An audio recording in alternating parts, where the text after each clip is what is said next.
నమస్కారం city news కి స్వాగతం ముందుగా ముఖ్యాంశాలు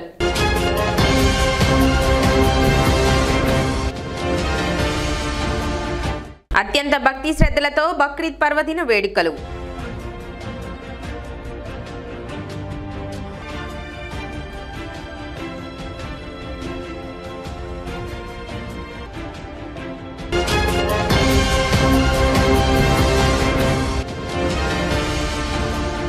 జూనియర్ ఇంటర్ పరీక్షా ఫలితాలలో సత్తా చాటిన వివేక విద్యార్థులు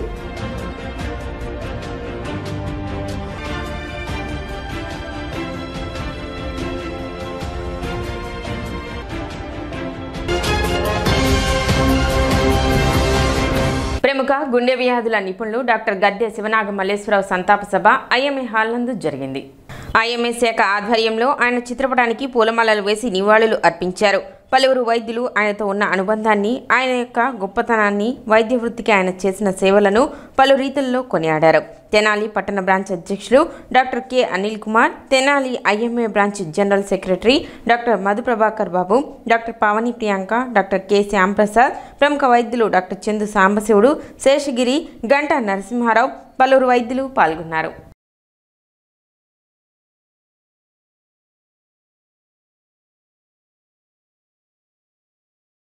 తెనాలి ఐఎంఏ శాఖ నందు శ్రీ శ్యామల రత్నమ్మ, డాక్టర్ మేజర్ ఉలక్కి గారి ఐఎంఏ హాల్ నందు మాలో సీనియర్ మెంబర్ అయిన డాక్టర్ గద్దె శివనాగ మల్లేశ్వరరావు గారి మెమోరియల్ నిర్వహించడం జరిగింది.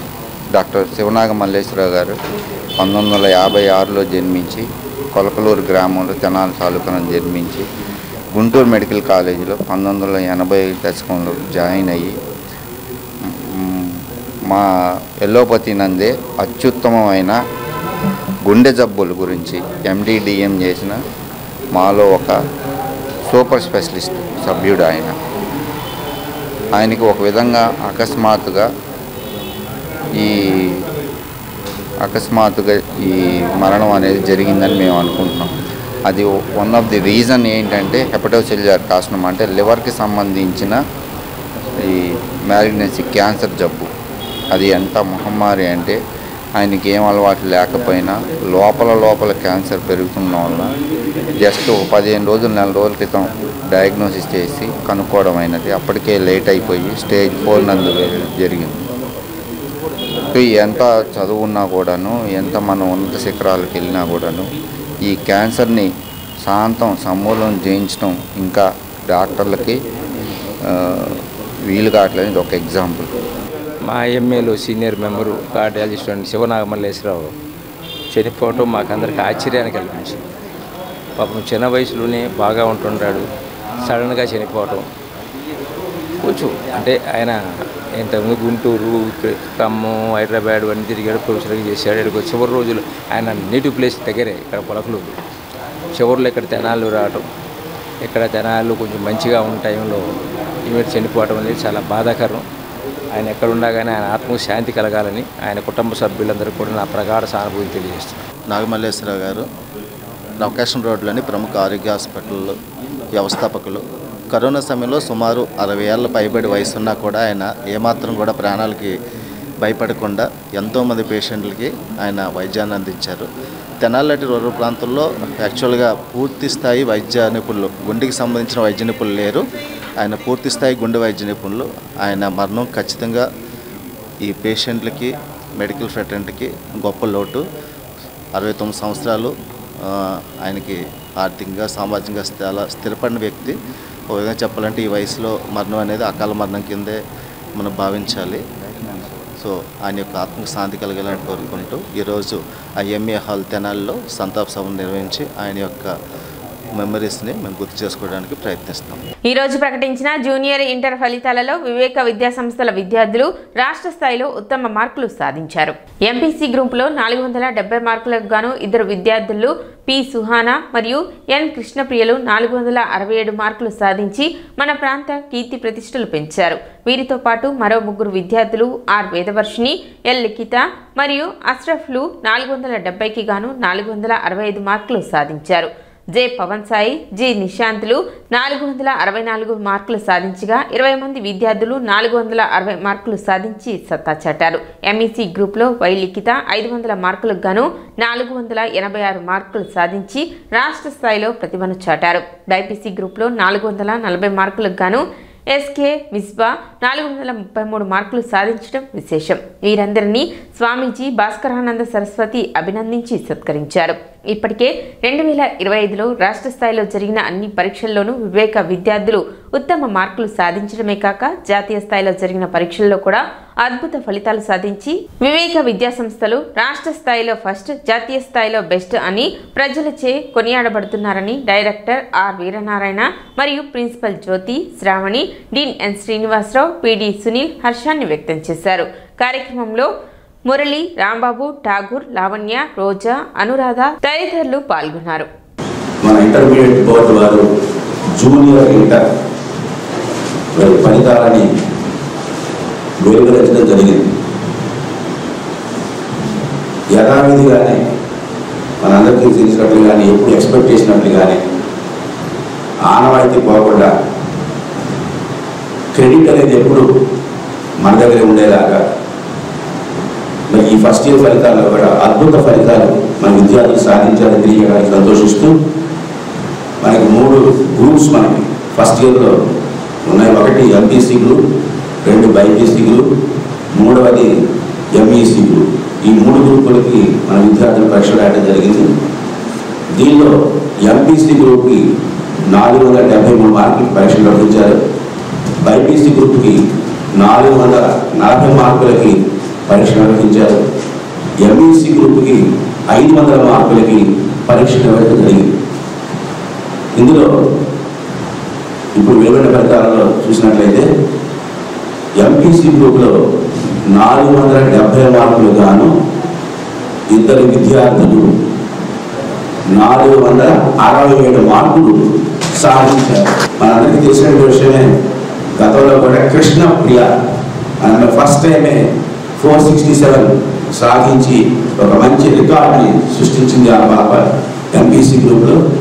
మళ్ళీ ఇప్పుడు ఇంప్రూవ్మెంట్ ఫలితాల్లో సుహానా, పఠాన్ సుహానా ఆ అమ్మాయి మళ్ళీ 467 మార్క్స్ సాధించింది. 3 విద్యార్థులు 465 మార్క్స్ సాధించారు. అందులో వేద వర్షిణి అనే అమ్మాయి 465, అలాగే లిఖిత ఆ పాప కూడా 465, అష్రఫ్ అనే అబ్బాయి 465. ఇలా 3 విద్యార్థులు 465 అవుతా 470. ఇంతేకాకుండా మరి 464 సాధించిన విద్యార్థులు కూడా మరొక 2 ఉన్నారు. ఒకరు పవన్ సాయి, జె పవన్ సాయి 464, అలాగే నిశాంత్, జి నిశాంత్. సో వీరిద్దరూ కూడా 464 మార్క్స్ సాధించడం జరిగింది. త్యాగానికి ప్రతీక అయిన బక్రీద్ పర్వదిన వేడుకలు పట్టణ పినపాడు ఈద్గాలో ఘనంగా నిర్వహించారు. ముస్లిం సోదరులు అత్యంత భక్తి శ్రద్ధలతో వేడుకలను జరుపుకున్నారు. పండుగ సందర్భంగా మసీదులు, ఈద్గాలకు తెల్లవారుజాము నుండే క్యూ కట్టారు. ప్రత్యేక ప్రార్థనలో పాల్గొన్నారు. కొత్త బట్టలు ధరించి పండుగ వాతావరణంలో జరుపుకున్నారు. ప్రార్థనల అనంతరం ఒకరికొకరు ఆలింగనం చేసుకుని శుభాకాంక్షలు తెలుపుకున్నారు. आपस में मोहब्बत इबादत फरमा, शैतानी सुन्नतों पर अमल करते हुए जिंदगी गुजारने की तौफीक अता फरमा। हमारे कुर्बानियों को कबूल दुनिया से जा चुके अल्लाह सबकी मग़फ़िरत, उनके कब्रों को नसीब फरमा। ऐ अल्लाह उनके कब्रों में क़यामत तक अल्लाह उनकी हिफाजत फरमा। ऐ अल्लाह ताउन के हैं, ऐ अल्लाह उनकी मदद फरमा। अरे तो इखलास के साथ काम करने की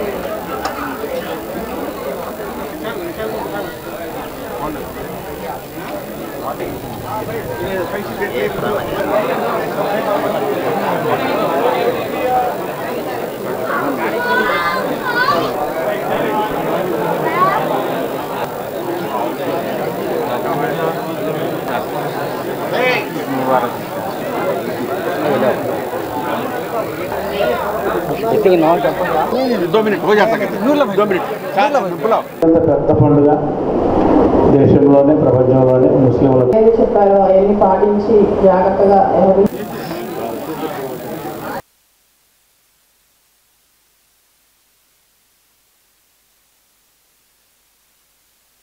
సోదరిమణులకి, ముస్లిం సోదరులకి, హిందూ సోదరులకి అందరికీ ఈదుల్ జుహా యొక్క శుభాకాంక్షలు. ఇక ప్రాధాన్యత ఏంటంటే ప్రతి ఒక్క ముస్లిం సోదరుడు భూమి మీద పుట్టిన తర్వాత సౌదీ అరేబియాలో ఉన్నటువంటి మక్కా ప్రదేశాన్ని సందర్శించి రావడం అతని యొక్క జీవిత పరమాంశం ధర్మం. ఈ ధర్మాన్ని ఆచరిస్తూ ప్రతి ఒక్క ముస్లిం సోదరుడు తన యొక్క శక్తి సామర్థ్యాలను బట్టి హజ్ చేసుకొని రావాలి. హజ్ పూర్తయితే అతని జీవితం ధన్యమైనట్టు అని అర్థం అవుతుంది. ఈ జన్మకి సార్థకం అయిపోతాడు. అందుకోసం అని చెప్పేసి ఈ ప్రతి ఒక్క ముస్లిం సోదరులు చాలా వరకు మక్కా వెళ్ళటానికి ప్రయత్నాలు చేస్తారు. వాళ్ళ శక్తి సామర్థ్యాలను బట్టి కొంతమంది ఓపిక ఉండొచ్చు, డబ్బులు ఉండొచ్చు, ఉండకపోవచ్చు. అయినా కూడా 99% పూర్తి చేసుకొని రావాల్సిన ధర్మం వాళ్ళకు ఉంది. వాళ్ళు పూర్తి చేసుకోవాలి. మానవ జన్మ సార్థకం అవుతుంది. శనివారం బక్రీద్ పర్వదిన వేడుకలను ముస్లింలు భక్తి శ్రద్ధలతో జరుపుకున్నారు. పెద్ద సంఖ్యలో ముస్లింలు పట్టణ చెంచుపేట ఈద్గాకు చేరుకుని ఉదయం ప్రత్యేక ప్రార్థనలు నిర్వహించారు. అనంతరం ఒకరికొకరు ఆలింగనం చేసుకుని శుభాకాంక్షలు తెలిపారు. ప్రేమ, త్యాగం, సహనం, పరోపకారానికి ప్రతిరూపంగా బక్రీద్ వేడుకలు జరుపుకోవడం ఆనందదాయకమని పేర్కొన్నారు. ప్రతి ఒక్కరూ కులమతాలకు అతీతంగా పరమత సహనం పాటిస్తూ సోదరభావంతో కలిసిమెలిసి జీవించాలని ఆకాంక్షించారు. ప్రార్థనలకు వచ్చేవారికి ఎటువంటి ఇబ్బందులు తలెత్తకుండా అధికారులు అన్ని ఏర్పాట్లు చేశారు.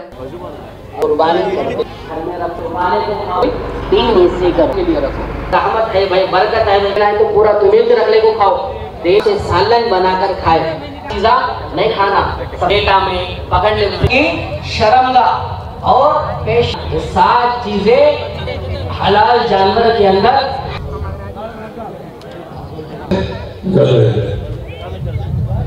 मैं जरा ईद की नमाज से अल्लाह ईद की नमाज पढ़ता हूँ इस इमाम के पीछे, शॉर्टकट 2 बात में होता नहीं, क्या भी समझो लोगों तुम्हारा तू देख रहे। जब नियत हो गई तो अल्लाह अकबर कहना, अल्लाह अकबर बोलते ही कानों तक हाथ उठा के नाक के नीचे हाथ बांध लेना।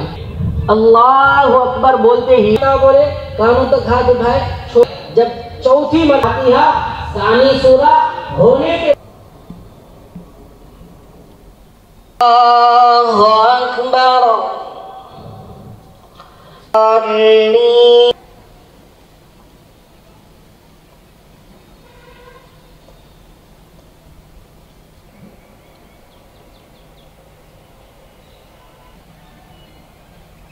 Allahu Akbar.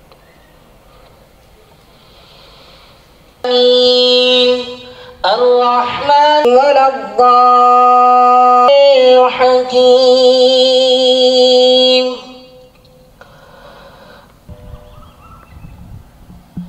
Allahu Akbar.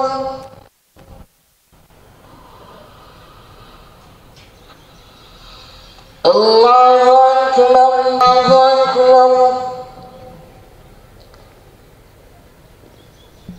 Allahu Akbar. عليكم ورحمة الله أكبر لا إله إلا الحمد الله إلا الله والله ولله أكبر الله أكبر ولله عونا الله الله وحده لا شريك له ولا عدل الله محمدا عبده ورسوله واصحابه واتباعه ثم تضحية الحيوان وهي واجبة على كل مسلم مكلف مريض أو نقصان.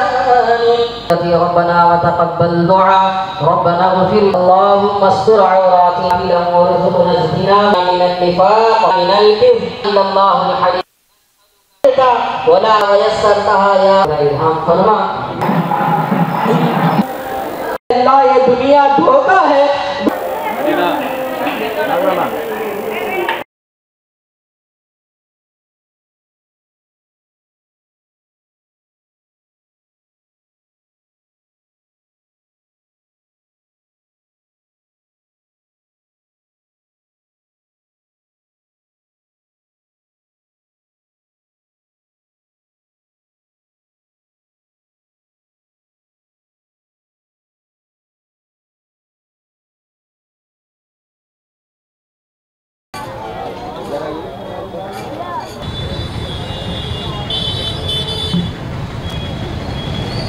ये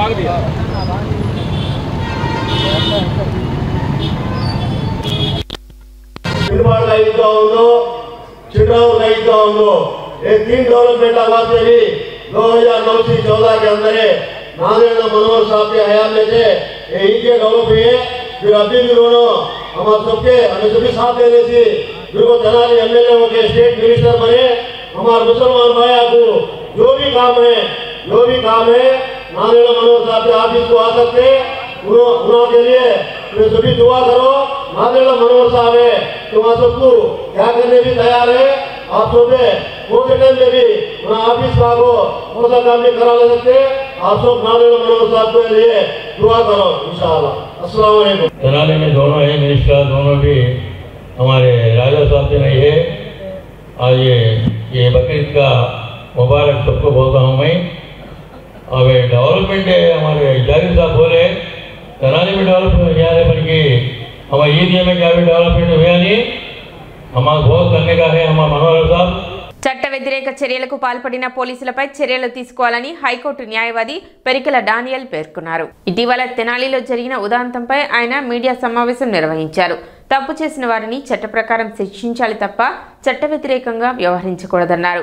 శిక్షలు విధించే హక్కు ఒక్క న్యాయమూర్తులకు మాత్రమే ఉందని పోలీసులకు లేదన్నారు. ఎవరైనా నిబంధనలు అనుసరించి వారి యొక్క విధులను నిర్వహించాలన్నారు. నిబంధనలకు విరుద్ధంగా వ్యవహరిస్తే ఇబ్బందులు తప్పవని ఆయన తెలిపారు. అదేవిధంగా కొంతమంది వ్యక్తులకు సంబంధించిన విషయాలను ఆ ప్రాంతం మొత్తానికి ఆపాదించడం సరికాదని ఐతానగర్ విషయంలో ఎవరైనా అనుచిత వ్యాఖ్యలు చేస్తే చట్ట ప్రకారం వారిపై చర్యలు తీసుకుంటామని డానియల్ హెచ్చరించారు. ఐతానగర్లో జరిగిన విషయానికి వస్తే ఆ ముగ్గురిని వాళ్ళు అమాయకుల నేరస్తుల ఏంటి దాని గురించి మేము కాదు. ఆ ముగ్గురు సరే నేరస్తులే అనుకోండి. నేరస్తులు అయితే వాళ్ళని ఏం చేయాలండి? పోలీసులు ఏం చేయాలండి? వాళ్ళ మీద ఎఫ్ఐఆర్ నమోదు చేయాలి, ఇన్వెస్టిగేషన్ చేయాలి, ఛార్జ్ షీట్ ఫైల్ చేయండి. ఏదైతే విట్నెస్లు ఉంటాయో కోర్టులో సబ్మిట్ చేయండి. కోర్టులో సబ్మిట్ చేస్తే మేము ఉన్నాం, లాయర్లు ఉన్నాం ఇక్కడ, మేము చూస్తాం అది కరెక్టా కాదా. తప్పుడు కేసులు పెట్టారా? ఏం తప్పుడు కేసులు పెట్టట్లేదా? అంటే పోలీసులు పెట్టిన కేసు మొత్తం కూడా అన్నీ కూడా కరెక్టే ఉంటున్నాయా? ఎక్విటల్ లేవా? ఎన్ని ఎక్విటల్స్ ఎందుకు జరుగుతున్నాయి? తప్పుడు కేసులు కూడా పెడుతున్నారు. కాబట్టి ఏదో ఒకటి నేరం చేసేది ఒకడు, పైనుంచి ప్రెషర్ వస్తుంది కాబట్టి ఎవడో ఒకటి తీసుకెళ్ళి అరెస్టులు చేస్తుంది చూపిస్తున్నారు. తెలీదా? ఎక్విటల్స్ మేమున్నాం, జడ్జీలు ఉన్నారు. జడ్జీలు they are the final authority. మేము చెప్పేది వింటారు, అవతల పార్టీ పోలీసులు చెప్పేది వింటారు. అల్టిమేట్లీ వాడు నేరం చేసాడా లేదా అని తెలిసి శిక్షలు వేసే అధికారం జడ్జీలకు మాత్రమే ఉంది. మీరు అధికారుల మీద ఊరంతా తిప్పి అధికారుల మీద కోటింగ్ ఇచ్చే అధికారం మీకు ఎవరు ఇచ్చారండి? అసలు ఇదేనా సినిమాని అనుకుంటున్నారా? అయినా పోలీసులు అంటే మీరు ఎప్పుడు పోలీసులుగానే ఉంటారా? మీరు రిటైర్మెంట్ కారా? మీరు మీ రిలేటివ్స్ని కానీ మీ ఫ్రెండ్స్ని కానీ వేరే చోట ఇట్లాగే చట్ట వ్యతిరేకంగా వాళ్ళని కూడా ఇట్లా మరి నడి రోడ్డు మీద వాళ్ళని కోటింగ్ ఇస్తూ ఉంటే ఎట్లా ఉంటుంది మీకు? పైగా ప్రూవ్ అవ్వకుండా ఇప్పుడు హీఈస్ ఓన్లీ అక్యూజ్డ్, నేరారోపణ చేయబడినవాడు. అంతేగాని అది మొత్తం గ్యారెంటీగా అతను నేరస్తుడేం కాదు కదా, ఆరోపణ చేయబడినవాడు అంతే కదా. మరి వాళ్ళని అంత పబ్లిక్గా తిప్పి కొడుతూ ఉంటే మరి వాళ్ళకి ఇక పెళ్లి కావాల్సిన చెల్లెళ్ళు ఉన్నారు, వాళ్ళ పేరెంట్స్ ఉన్నారు, వాళ్ళ తలెత్తులు ఎట్లా జరగలరు? ఏమన్నా కనీసం న్యాయం ఉందా? సరే ఓకే, మీకు అసలు రాజ్యాంగం ఏ రాజ్యాంగం ప్రకారం మీకు అధికారం ఇచ్చారు? అది మెయిన్ సూటి ప్రశ్న. మరి ఇంత జరుగుతున్నా కానీ ఏమండి ఎస్పీ గారు, మరి మీరు కూడా ఎందుకు యాక్షన్ తీసుకోలేదండి? అండ్ ఇక్కడ నేను ఒక విషయం చెప్తానండి. మీరు ఎవరైనా సరే మీ ఇష్టం వచ్చినట్టుగా మీరు చేస్తూ ఉంటే ప్రభుత్వాలు ఎప్పుడు ఒకే రకంగా ఉండవు, అది గుర్తుపెట్టుకోండి దయచేసి. అంటే మా ఐతానగర్ని మీరు గంజాయి బ్యాచ్ అన్నట్టుగా మీరు అంటే కొంతమంది బయట వాళ్ళు కూడా మాకు బ్యాడ్ నేమ్ తెస్తున్నారండి. దయచేసి మీరు ప్రతిసారి ఐతానగర్ గంజాయి బ్యాచ్ అనొద్దు. మీ మీద చట్టపరమైన చర్యలు తీసుకుంటాం. ఒక ప్రాంతాన్ని కనుక మీరు మీరు దాన్ని ఒక రకంగా మీరు చులకనగా మాట్లాడితే మీ మీద చట్టపరంగా చర్యలు తీసుకోవడానికి వెనకాడబోము. తెనాలి రామకృష్ణ కవి కళాక్షేత్రంలో ఈ నెల 8వ తేదీ ఉదయం 6:30 సీనియర్ సిటిజన్స్ కు ప్రత్యేకంగా యోగా శిక్షణ ఉంటుందని పెద్దలందరూ హాజరు కావాలని Tenali senior citizens welfare association అధ్యక్షులు మొవ్వా సత్యనారాయణ కోరారు. భారతదేశంలో కొన్ని వేల సంవత్సరాల క్రితమే మన ఋషులు మనకు అందించినటువంటి గొప్ప సంపద యోగా, ధ్యానం, ప్రాణాయామం ఇవన్నీ కూడా భారతదేశంలోనే పుట్టాయి. మన ఋషులే దీన్ని అభివృద్ధి చేశారు, మన ప్రజలకు అందించారు. దీనివలన మానసిక ఒత్తిడి కానీ ఒత్తిడి తగ్గిపోతుంది, అనారోగ్య సమస్యలు పోతాయి, మానసిక ప్రశాంతత ఏర్పడుతుంది. ఇవి యోగా చేస్తే అన్నిటికంటే ముఖ్యమైనది వయోజనులు అంటే 60 ఏళ్ళు పైబడిన వాళ్ళలో వచ్చేటటువంటి ఒత్తిడి, అజీర్ణము, అసహనం ఇవన్నీ కూడా తొలగిపోతాయి. మొట్టమొదటిగా వయోజనులు 60 ఏళ్ళు పైబడిన వాళ్ళలో ఓర్పు చాలా అవసరం. ఈ ఓర్పు అనేది యోగా చేయటం వలన ఎంతో ఉపయోగంగా ఉంటుంది. రేపు ఆదివారం రామకృష్ణ కవి కళాక్షేత్రంలో రేపు ఉదయం 8 గంటల 6 గంటల 30 నిమిషాలకి మన సీనియర్ సిటిజన్స్కి ప్రత్యేకంగా యోగాలో సాధన శిక్షణ ఈ కార్యక్రమాన్ని నిర్వర్తిస్తున్నారు. వీరు మన సబ్ కలెక్టర్ శ్రీమతి సంజనా సింహ గారు, పురపాలక కమిషనర్ గారు శేషన్న గారు, తహసీల్దార్ గోపాలకృష్ణ గారు, ఆర్ఓ గారు రామప్రసాద్ గారు, అసిస్టెంట్ కమిషనర్ లక్ష్మీపతి గారు వీళ్ళందరూ కూడా గడిచిన మే 21 నుంచి అనేక పట్టణంలో అనేక కార్యక్రమాలు యోగా మీద నిర్వహిస్తున్నారు. సిటీ న్యూస్ ముంచే ముందు ముఖ్యాంశాలు మరోసారి.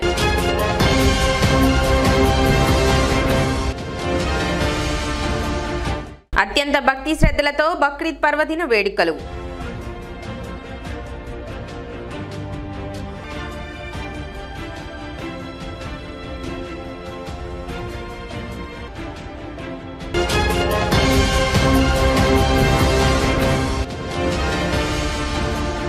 జూనియర్ ఇంటర్ పరీక్షా ఫలితాలలో సత్తా చాటిన వివేక విద్యార్థులు.